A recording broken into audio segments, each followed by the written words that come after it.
I think it's normal when you write a book to fall in love with the characters that you create. This is the first book, however, that I've fallen in love with the historical characters that were around them. These people that fought in the First Crusade. I had listed the historical characters in alphabetical order. I may go out of that alphabetical order a little just to introduce the ones that, I don't know, I really like first. First one, Adela of Normandy. Adela was the high-spirited daughter of William the Conqueror, too high-spirited for one man, who took up holy orders to avoid a marriage to her. Stephen accepted marriage to Adela readily. It gave Stephen increased status and wealth. Adela was very pious and extremely keen to support the First Crusade. Stephen probably had little choice but to join Adela's brother, Robert Coufus, in his holy war. Stephen wrote very enthusiastic letters back home to Adela, including one from Nicaea, where he expressed his opinion that in a few weeks he'd be in Jerusalem. Actually, it took nearly 2 years for the crusade to make its way from Nicaea to Jerusalem, and Stephen didn't make it all the way there. He abandoned the crusade during the siege of Antioch. Adela was less than happy with Stephen, berating him, even during lovemaking, to return to the crusade. Stephen returned to the Holy Land in 1101, together with others who had turned their backs on the First Crusade. He died in battle in 1102, near Antioch. There's no record of Adela taking part in the Barons' revolt against her father, or of her meeting Emma de Gardais, though the meeting between them added colour to my story. A meeting between two such strong willed women would have been an interesting event. I travelled a few hundred miles to Gloucester Cathedral to find the resting place of Robert Coufus. That gives you some idea of what I thought about the man. Robert was the firstborn son of William the Conqueror. However, Robert and William did not enjoy a good relationship. When Robert's two younger brothers, William and Henry, emptied a full chamber pot over his head, Robert attacked them. His father appears to have taken the younger sibling's side in the brawl. The incident led to Robert besieging one of his father's castles. Robert had an interesting approach to siege warfare. On one occasion, he allowed the besieged people to leave the castle once a day to collect water. Robert Coufus even dehorsed his father in battle without realising it was the king. When William removed his helmet, Robert realised who it was and restrained himself from killing his father. Robert had his faults. He sired a number of illegitimate children and on occasion didn't turn up to important events because he was too drunk or hungover. King William wanted to disinherit Robert, but his wife persuaded him not to. On his father's death, Robert became Duke of Normandy. His brother William Rufus became King of England.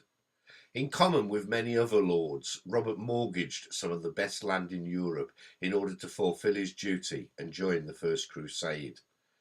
On Crusade, Robert proved to be a brave and effective battlefield commander, often leading charges from the front. His strategic abilities were less well defined. Robert spent the last 26 years of his life imprisoned in Cardiff Castle after trying to take the crown of England from his brother Henry. Robert was a flawed but fundamentally decent man. Alexius, Emperor of Byzantium. During his reign, the Byzantine Empire was in constant state of war. He faced Normans, Pechenegs, and a group I can't pronounce, which is Tzachas.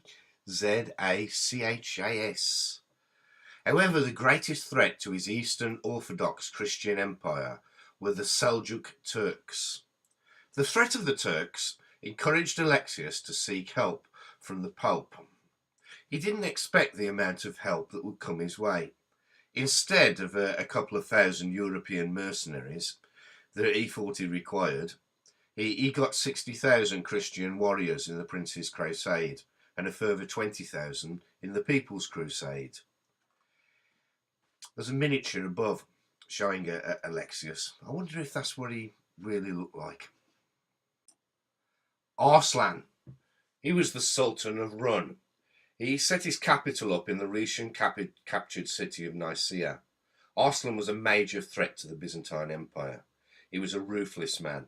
He invited his father-in-law, the emir of Cheka, to dinner, got him drunk, and then killed him. After he was defeated by the Crusaders at Durranium, Arslan rounded up all the Christian Greek male children that were under his control at Durranium and Iconium, and sold them as slaves to the Persians in revenge for the Christians' victory. As an historical figure, he deserves a paragraph or two more.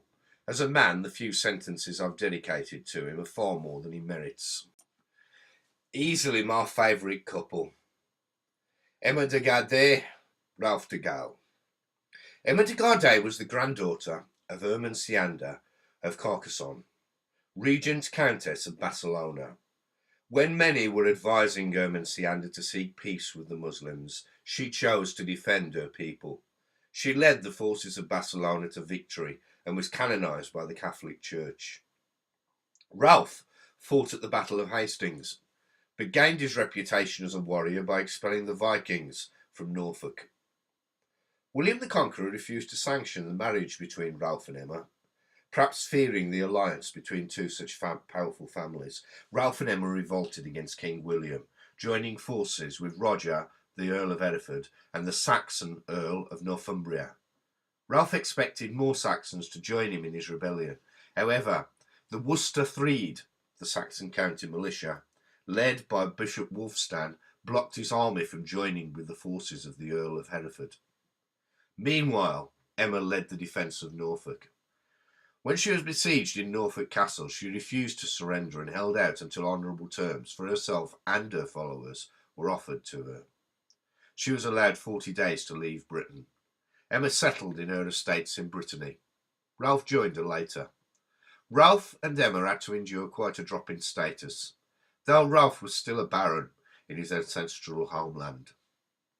Her daughter, Amise, married the Earl of Leicester. Simon de Montfort was a direct descendant of Emma and Ralph. De Montfort challenged the king and called the first elected parliament in medieval Europe. I think Emma would have been proud of him. Emma and Ralph joined the army of Robert Coufus on the First Crusade and died on the road to Jerusalem.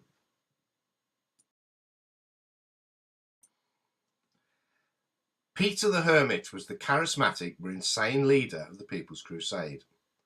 Pope Urban tried to dissuade Peter from his crusading efforts, but Peter believed that he had direct authority from Jesus Christ. He claimed to have a letter from Jesus to prove his claim. After massacring Jews along the way, the People's Crusade reached Hungary and started killing Christian Hungarians. They pillaged Belgrade before the local troops got themselves organised and routed Peter's men, killing at least 10,000 of them. The men of the Prince's Crusade were no fans of Peter's efforts. However, Peter did join the real crusade after the Turks massacred his people. Peter Bartholomew was equally as insane as Peter the Hermit. He believed that a saint had instructed him to dig inside the Church of St. Peter in order to find the Holy Lance. He eventually found a piece of metal and convinced a number of people, including Raymond of Toulouse, that he had the Holy Lance. Bohemond wasn't taken in by Peter, neither was Bishop Adamir. Some crusaders credited the lance with giving them victory over the Turks at Antioch. However, there were arguments between the crusaders, traitor leaders, over Peter and his claims. Adamir had died of the plague, so there was no one to keep the peace. Peter must have believed his claims, because he submitted himself willingly to trial by fire. A French knight was seriously hurt trying to save Peter. Peter died from severe burns. This is far from the end of the interesting characters that took part in the First Crusade. If you want me to outline some of the other ones as well, just ask me in the comments and I can make another video. Well, thanks very much for listening. Bye.